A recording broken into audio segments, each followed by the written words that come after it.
आज हम Rohtak bar association के प्रधान हमारे भाई एडवोकेट लोकेंद्र फोगाट जी के पास आए हैं और विषय जो है वो हमारे रोहतक ज़िले का और हरियाणा के भाईचारे का है।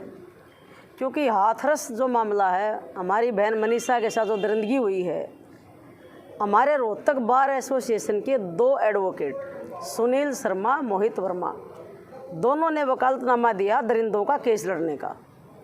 और पूरे देश में कोई भी किसी भी जाति का इंसान हो जिसके अंदर मानवता है, वो सब के सब उन दरिंदों के खिलाफ रोड के ऊपर आंदोलन कर रहे हैं। तो आज हम बार एसोसिएशन के प्रधान जी से प्रार्थना करने आए हैं, लिखित में दिया है कि ऐसे लोगों को आप बार से बाहर कीजिए जो हमारे रोहतक में खासकर भाईचारे को ख़राब कर रहे हैं।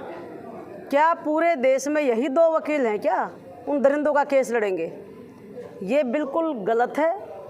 दलित समाज की बेटी थी और उस बेटी को न्याय दिलाने के लिए, उनके दरिंदों को फांसी पर लटकाने के लिए पूरा देश आंदोलन कर रहा है। इस गंभीर विषय को लेकर अगर आपके बार के 2 वकील दरिंदों का केस लड़ते हैं तो ये रोहतक बार एसोसिएशन के माथे पर कलंक है और उसकी हम कड़ी निंदा करते हैं। इसलिए प्रधान जी से मेरी प्रार्थना है कि आप तुरंत उनके खिलाफ एक्शन लीजिए, उनको बाहर कीजिए। और आप भी सामाजिक हैं, समाज के हैं, आपका काम बाद में है, पहले आप सामाजिक प्राणी हैं। आप भी हमारी बहन मनीषा के न्याय के लिए 1 दिन का वर्क सस्पेंड करें रोहतक का और हमारी बहन के इस को न्याय दिलाने के लिए इस आंदोलन की मुहिम में शामिल हों। ये मैं आपसे प्रार्थना भी करूंगी। मेरे साथ हम 3 संगठन आए हैं, मिशन एकता समिति, संत श्रोमणी गुरु रविदास महासभा और जिनगर महासभा के हमारे भाई महेंद्र बागड़ी जी, भाई मंजीत मोखरा जी और एडवोकेट हमारे धर्मवीर कलसन जी। हम सब लोग आपके पास आए हैं। एडवोकेट रविंद्र बागड़ी जी भी, सब लोग खड़े हैं यहाँ, जिनके दर्द है वो सब यहाँ खड़े हैं। तो मैं सबसे यही प्रार्थना करूँगी कि एक मनीषा के ऊपर ये कहानी ठहर जाए, आगे ना बढ़े। इस तरह का आंदोलन एक देश में चलना चाहिए। वकीलों के द्वारा भी, फोर्स के द्वारा भी सबको एक दबाव बनाना चाहिए सरकार के ऊपर कि भविष्य में किसी भी समाज की बहन बेटी के साथ ये दरिंदगी ना हो और पूरे देश में हमारी बहन बेटियाँ सुरक्षित रहें। इस विषय को लेकर हम प्रधान जी से मिले जी। कांता बहन जी आज हमारे पास आई थी और इन्होंने हमको ज्ञापन दिया है।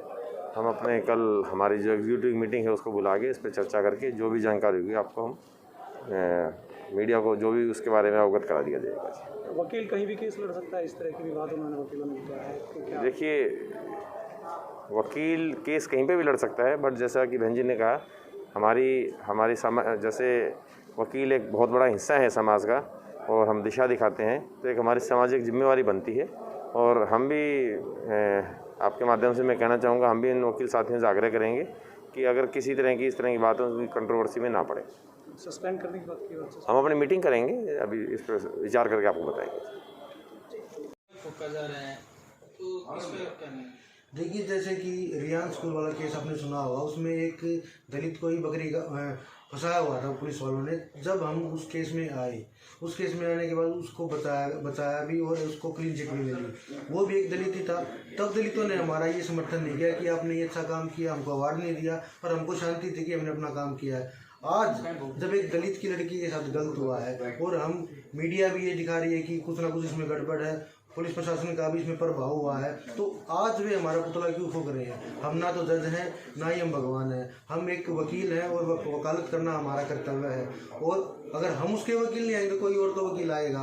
पर आप ये पुतला फूंकना, ये एक गलत बात है और इनका हम विरोध करते हैं। और अगर ये हरकत ऐसी आगे चलती रही तो हम इनको लीगल नोटिस और इनके ऊपर कानूनी कार्रवाई के लिए भी एसपी साहब से संपर्क करेंगे। तो आप लोग केस लड़ेंगे?